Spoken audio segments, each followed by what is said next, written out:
Monsieur Dama, bonsoir et ravi de vous retrouver sur la télévision Bonferré pour votre édition d'information de 21h. Tout comme les autres fédérations régionales du PNDS, Tareya de Tillabéri a aussi tenu ce matin son conseil fédéral plutôt électif au cours duquel il était question du renouvellement de l'instance dirigeante du pays dans la région. Ainsi, Halid Al-Hassan est élu président du bureau fédéral PNDS Tareya de Tillabéri. Le point avec Boubacar Amadou et Ibrahim Ide. La capitale de la région du fleuve a vibré ce samedi 5 novembre 2022 aux couleurs du Parti rouge. Conformément au texte réglementaire du parti, la fédération PNDS Tareya de la région de Tillabéri tient son conseil fédéral électif. Après le rapport moral et financier et la démission du bureau sortant, les délégués ont à l'unanimité accordé leur confiance à Alassane Khalid pour diriger le parti dans la région pour un mandat de 5 ans. Il remplace ainsi Moussa Kalla Moumouni. Le tout nouveau président s'engage à œuvrer pour le rayonnement du parti dans la région du fleuve. Je m'engage ici devant vous à m'employer jusqu'à l'usure, dans la recherche de la cohésion au sein de notre fédération. Je ne m'accommoderai jamais de divergences et conflits inutiles entre camarades. Le second levier pour réussir, camarades, c'est la mobilisation et le travail sur le terrain. Il est une vérité scientifique que les résultats sont toujours au bout de la constance dans l'effort. Alors, mobilisons toutes les ressources humaines, financières et matérielles pour des conquêtes éclatantes. Nous avons des valeurs, notre gouvernance a des résultats. Nous avons d'immenses ambitions et de bonnes perspectives pour notre pays. Allons les porter dans chaque case de la région de Tillabéri et convaincre les populations de nous accorder leur confiance. Les délégués à ce conseil fédéral électif du PNDS de Tillabéri ont formulé des motions de remerciement à l'endroit de la fédération organisatrice de ce conseil et des motions de félicitations et d'encouragement à l'endroit du président de la République pour son leadership dans la gestion des affaires de l'État. Remercie M. Moussa Kalla Moumouni, président sortant de la fédération, pour avoir conduit avec patience et passion le mandat qui lui a été confié aux assises de 2018 à Terra. Remercie M. Hamadou Adamou Souley, coordinateur régional, et l'encourage à poursuivre les actions pour l'élargissement de la base du parti et le renforcement de la cohésion au sein des camarades. Apporte son soutien à son Excellence M. Bazoum Mohamed et à son gouvernement dans la mise en œuvre de son programme de renaissance Acte 3. Ce conseil fédéral a enregistré la présence active du président par intérim du parti, Fouma Koigado, qui est venu rehausser par sa présence l'éclat de cette rencontre des militants et des militantes du PNDS Tareya de la région de Tillabéri. Ouverture ce matin à l'hôtel Radisson Blu de Niamey de la première session de pilotage du projet Husky Énergie pour tous, un projet qui a pour mission d'offrir à la population nigérienne des services énergétiques modernes à travers toute une gamme de produits. C'est le secrétaire général du ministère en charge de l'énergie et des énergies renouvelables qui a présidé la cérémonie d'ouverture. N'est-ce pas, Abdelaziz Mamadou? Malgré les efforts du gouvernement, le taux d'accès des ménages à l'électricité reste encore faible. Il est de 17,55% au niveau national en 2021. On distingue ainsi un écart considérable entre les centres urbains où le taux varie entre 50 et 86%, tandis qu'il est d'à peine 3% en zone rurale où réside plus de 80% de la population. Raison pour laquelle le gouvernement a adopté en octobre 2018 le document de politique nationale d'électricité dont la vision est de faire de cette énergie un moteur de développement durable. Le document vise à assurer l'accès à l'électricité pour tous, la valorisation de nos ressources énergétiques et la mobilisation du secteur privé. Dans sa première phase, la SNAE vise un taux d'accès à l'électricité de 34% à l'horizon 2025. Pour ce faire, elle se déploiera par l'extension des réseaux électriques pour l'électrification des zones rurales, la densification dans les localités déjà électrifiées et elle comprendra aussi le développement de réseaux de transport afin de renforcer les sources d'approvisionnement. L'alternative trouvée, le projet Husky, dont la première session du comité de pilotage se tient avec comme mission d'examiner le bilan de l'exercice 2022, l'approbation du projet 2023 et la validation du plan Husky. À partir du diagnostic qui a été fait en 2020, il a été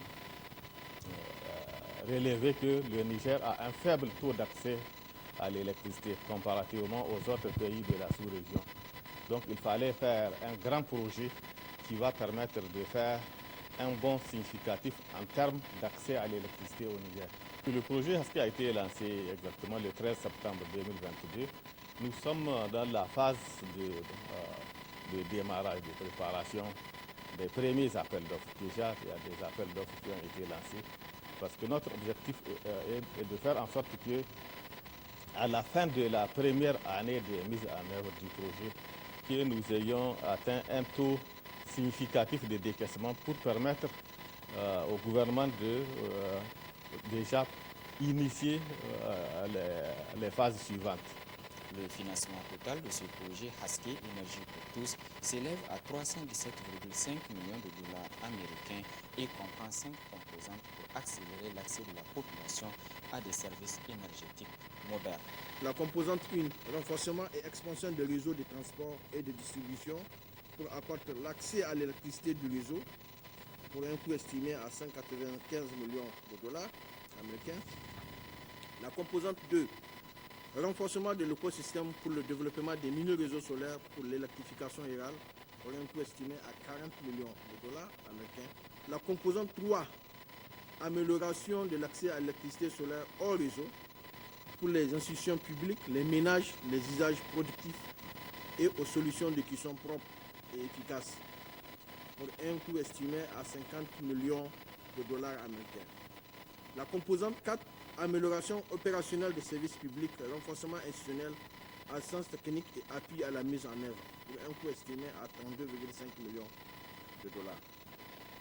La composante 5, qui est la composante d'intervention d'urgence contingent, et elle vise à fournir une intervention immédiate dans le cadre d'une urgence ou d'une crise qui répond aux critères d'éligibilité le cas échéant. La Nigélec a la responsabilité d'exécuter le projet. Elle est accompagnée dans cette démarche de l'Agence nigérienne de promotion de l'électricité, l'Agence nationale d'énergie solaire, le ministère de l'énergie et des énergies renouvelables. Autre aspect de ce journal, lancement à Maradi au cours d'un atelier des activités officielles du projet intégré de développement urbain et de résilience multisectorielle. C'est un projet qui bénéficie du soutien financier de la Banque mondiale à hauteur de 170 milliards de francs CFA pour assister les municipalités sélectionnées du Niger. La cérémonie de lancement a été présidée par le ministre en charge du plan en présence du directeur de cabinet du Premier ministre et du représentant de la Banque mondiale. Abdelaziz Mahamadou sous les images de Ibrahim Amadou du bureau reportage Bonferré Maradi. Du projet intégré de développement urbain et de résilience multisectorielle PUDUREM officiellement lancé à travers ce présent atelier. L'État du Niger a reçu un financement de la Banque mondiale de 170 milliards de francs CFA pour développer et accroître la résilience aux inondations et améliorer la gestion urbaine et l'accès aux services de base dans les municipalités sélectionnées du Niger, a précisé le ministre du Plan.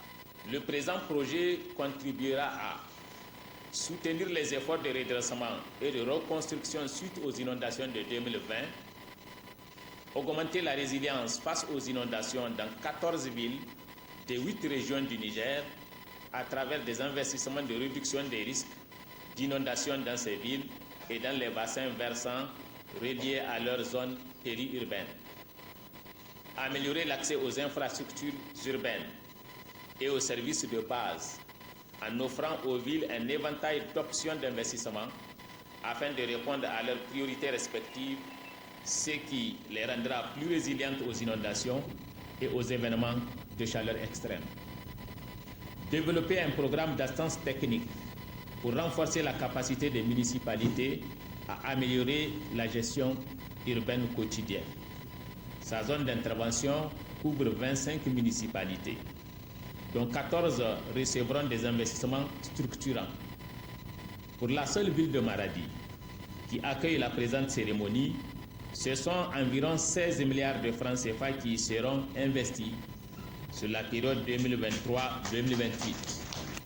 Le directeur de cabinet du Premier ministre a lui exhorté les collectivités bénéficiaires des activités du projet à établir des conventions cadres d'engagement avec le PIDUREM sur l'élaboration et la mise en œuvre du plan de gestion des infrastructures, notamment à travers des inscriptions budgétaires conséquentes dans le plan d'investissement annuel.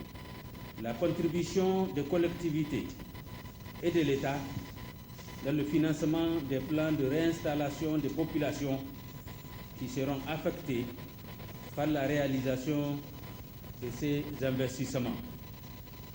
À ce sujet, le gouvernement a déjà inscrit une enveloppe de plus de 1 milliard de francs CFA sur le budget national et je demande aux collectivités bénéficiaires d'accompagner ces efforts du gouvernement à travers des initiatives multiformes d'appui aux populations concernées, le suivi de l'exécution des investissements et leur maintenance qui sont les gages de leur durabilité. Le représentant de la Banque mondiale est lui revenu sur l'importance du PIDUREM et ses avantages pour les localités touchées par les inondations de 2020.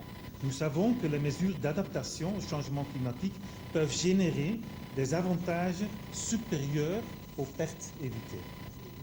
D'où l'importance du projet PIDUREM Galei Mazada que nous lançons tous ensemble aujourd'hui. Le choix du nom, Galei Mazada, en langue locale Zerma, excusez ma prononciation s'il n'est pas bonne, je suis sûr qu'elle n'est pas bonne, signifie ville qui se développe. C'est un nom qui n'est pas anodin. Il s'agit dans ce cas, le PIDUREM permettra de renforcer la résilience aux inondations et d'améliorer la gestion urbaine et l'accès aux services de base dans 25 municipalités, au bénéfice de 3,4 millions de personnes grâce à une approche intégrée. A noter que le PIDUREM est aligné au PDS 2022-2026 à son axe intitulé « Consolidation de la bonne gouvernance, paix et sécurité basée sur le renforcement de la gouvernance locale et de l'aménagement du territoire », axe 3 sur la transformation structurelle de l'économie sur le cadre du partenariat pays du Niger avec la Banque mondiale.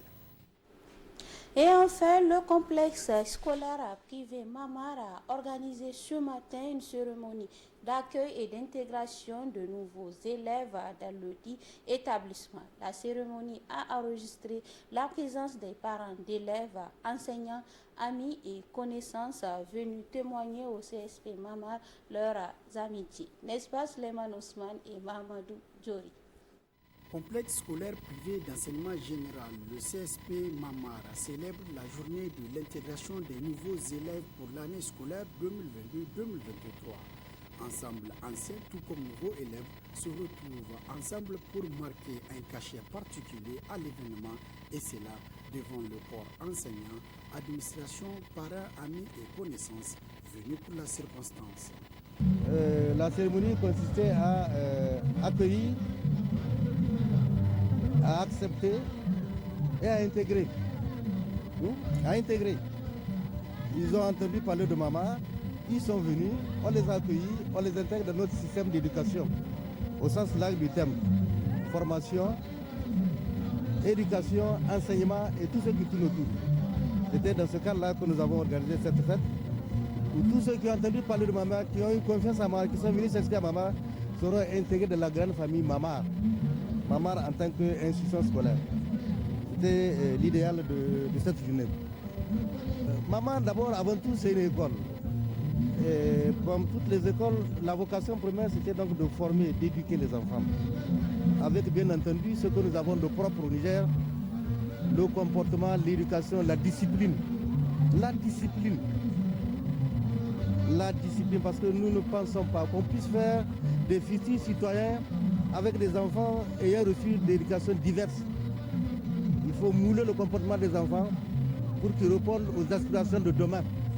Tout au long de cette journée, les élèves et enseignants auront l'occasion de se connaître, échanger et discuter sur la vie de l'école ainsi que les règlements de l'établissement, mais aussi la conduite à tenir tout au long de l'année scolaire en cours. Le CSP Mamar, de sa création en 2018 à ce jour, œuvre pour une formation et un enseignement de qualité avec des enseignants qualifiés et rompus à la tâche. Cette cérémonie d'intégration des nouveaux élèves a été couronnée par une séance de démonstration en taekwondo, défilé de mode en tenue traditionnelle et des poèmes. C'est tout pour ce soir, messieurs, dames. Merci de nous rester fidèles. Nos programmes continuent sur la télévision Bonferré. Merci et au revoir.